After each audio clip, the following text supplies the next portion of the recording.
அங்கிருந்த செல்வராஜுங்கிற ஒரு காவல்துறை அதிகாரி, உங்கள் பொண்ணு ஓடி போயிருக்கோம், காலையில் வாப்பா அப்படின்னு சொல்லியிருக்கார். இது ஒரு பக்கம். ஆனால் ஊரில் உள்ள எல்லாருமே போய் ஒன்றா தேடி பார்க்குறாங்க ஒரு இடத்துல.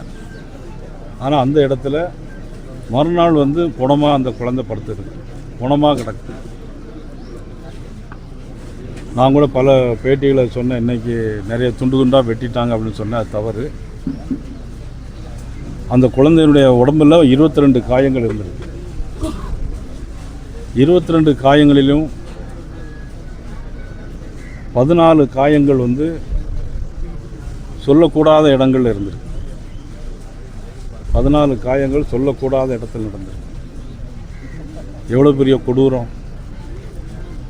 தமிழ்நாட்டில் இதே மாதிரி ஒரு மோசமான ஒரு சூழ்நிலை இங்கே மட்டுமல்ல, சிவகங்கையிலும் இது மாதிரி நடந்திருக்கு.